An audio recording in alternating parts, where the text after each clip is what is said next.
Hi, my name is Gibson, and I'm the creator of the Personal Development School.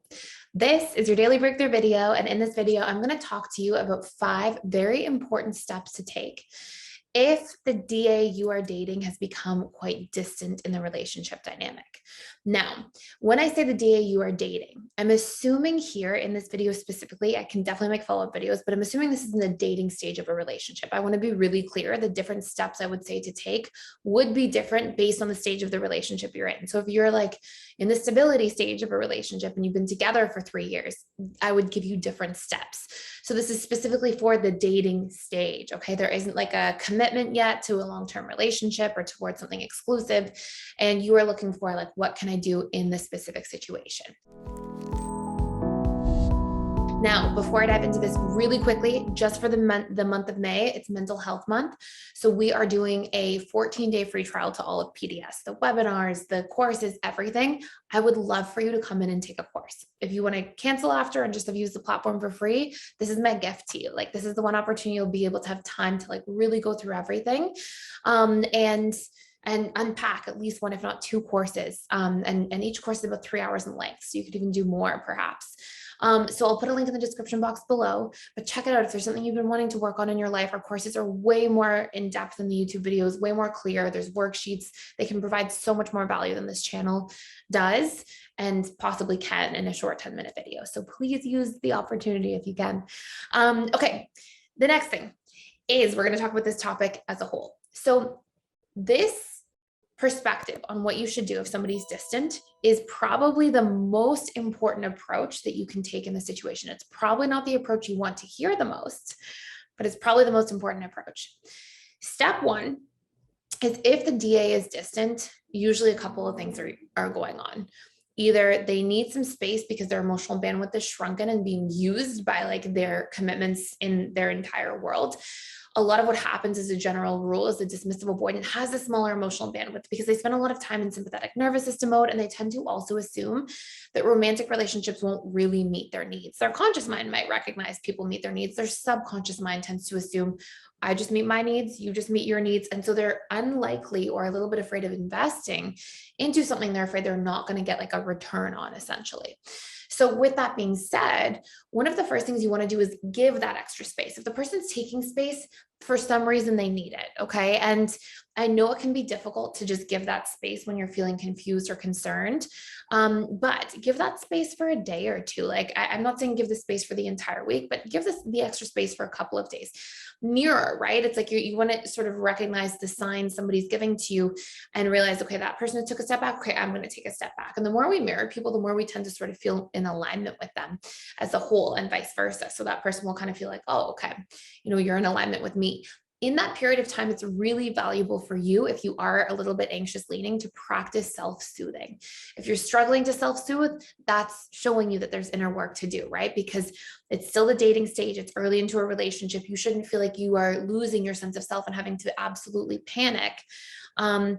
If somebody's just taking space for a day or 2 that early on into the relationship. If you are panicking like that, it's a sign that you're approaching the relationship from a codependent perspective. And so that panic is related to you feeling like you're losing your sense of self because too much of your sense of self has been invested in that relationship. Step 2, set an internal deadline. And what I mean by this is if you are investing in somebody who isn't willing to give you what you're looking for in return, then you want to tell yourself, you know what, as much as I really like this person, as much as I may feel inclined to want to chase after this person or to want to move in that direction, if I'm with somebody who's not available to give me what I need, I'm going to have to set a deadline for how long I'm going to continue to invest in this before I'm going to make the conscious decision to respect myself and my needs and my own boundaries and move in a different direction. And this brings me to step 3, which is for you to get super clear and to write down what you are looking for. Are you okay with this amount of investment from somebody? Are you okay with somebody who's not on the same page if this person continuously is distant or is not meeting you part way? Please know this because I want you to be really clear about this. Dismissive avoidants do invest in relationships. They tend to more slowly. They tend to more cautiously. They tend to sort of be avoidant at times and definitely have a lot of deactivating strategies, but they will invest in a relationship too. And so, if somebody's not, you don't want to be sort of caught in this place where you go, oh, they're not investing in it and I'm just going to be patient forever, or I'm just going to justify that I'm not getting my needs met and make it okay because I know something about their attachment style. You still have to make space for yourself and your needs to matter as well. And we want to make that like equal, right? You want to feel like you can take up equal space in the relationship and communicate. So step 4 brings me to have the conversation. Okay. So we've got give extra space, set an internal deadline, write down what you're looking for very clearly and specifically, and then you have to have a conversation about that. So this means if somebody's like really distant, the next time you see them or spend time with them, you can ask for clarification. And it doesn't mean you have to sit down on like date number 6 and say, do you want a relationship right now? Yes or no? It's been, we've been seeing each other for 4 weeks. We've seen each other 6 times, give or take. And I need to know right now. That's not the approach I would take, especially not for a dismissive avoidant, but you have to allow yourself to get the information you need in order to make the appropriate decision about whether you investing your time into a relationship is a fair investment to your relationship to yourself. And so what this looks like is you can say to this person, hey, I'm enjoying getting to know you. I've been having a great time getting to know you so far. I really enjoy when we spend time together. At this point, I know really clearly what I'm looking for in my life. And I'm definitely looking for somebody who's a little bit more available, can spend a little bit more time.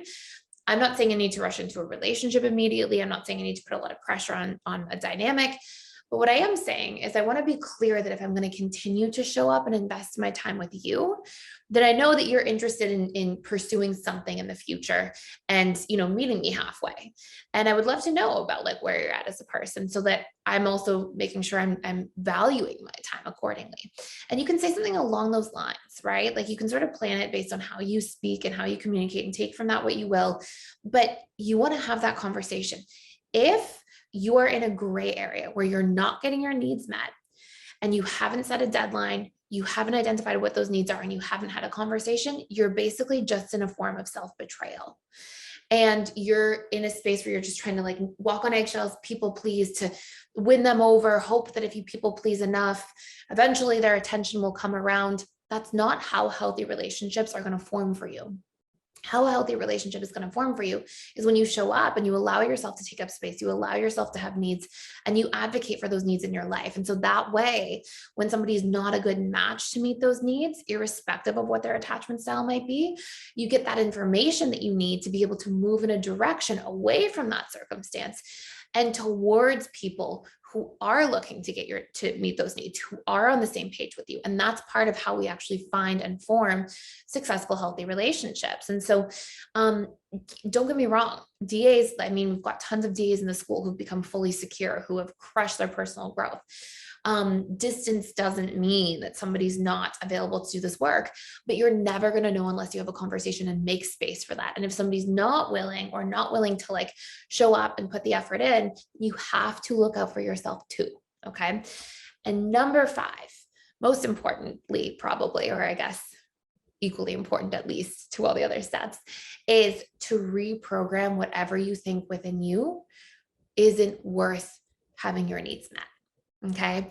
So if you are like, oh, but then if I won't find somebody else again, or, nobody will like me like this again, or nobody will make me feel like they think I'm important like this again, or that I'm, nobody's going to make me feel seen like this again, or whatever it might be from maybe perhaps a different attachment style, whatever it is that keeps you holding on and coming from that place of lack, if your needs aren't met, is just a limiting belief or a set of limiting beliefs. And so you want to surface those things, make them conscious, and then do the reprogramming work. And if you want support with that, come into the 14-day free trial, do the emotional mastery belief reprogramming course. And that will help you identify specifically what limiting beliefs you have and give you the exact steps and tools you need in order to reprogram. And this is part of your journey in becoming secure, is to see what you need, advocate for it, set boundaries around it, have discussions around it, and then to reprogram whatever you fear that keeps you investing in those situations if the person is showing you and or telling you that they aren't ready to be on the same page as you. It's important that you look out for that, take care of that, and consider that. So that's it for today. I hope this makes a lot of sense. Thank you so much for watching and for being here. Please like, share, and subscribe to this channel if you haven't already, and I will see you in the next video.